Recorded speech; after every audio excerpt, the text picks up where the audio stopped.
Subarachnoid hemorrhage. A 17-year-old boy had a sudden headache and briefly lost consciousness while at soccer practice. On arrival at the emergency department, he appeared drowsy and reported having the worst headache he had ever had. His blood pressure was 186 over 92 millimeters mercury. The neurologic examination was normal. Computed tomography, CT of the head without contrast enhancement, showed diffuse subarachnoid hemorrhage and enlargement of the temporal horns of the lateral ventricles. How should this patient be further evaluated and treated? Conclusions and recommendations.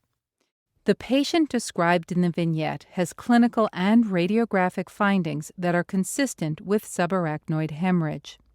Catheter angiography is indicated to identify the source of his bleeding.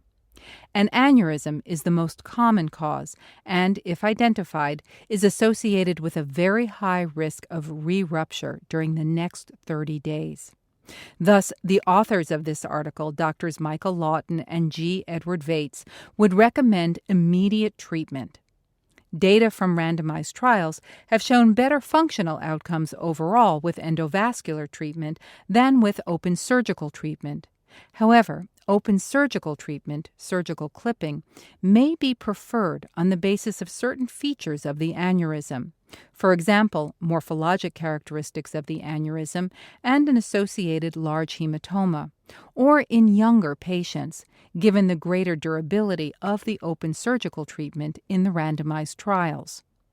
Given this patient's age, his otherwise healthy status, and the location of the aneurysm in the anterior circulation, Drs. Lawton and Vates would recommend open surgical treatment by a specialized, experienced surgeon. If a surgeon with expertise in open surgical technique is not available at the center, endovascular treatment could be provided instead to eliminate the immediate risk of rerupture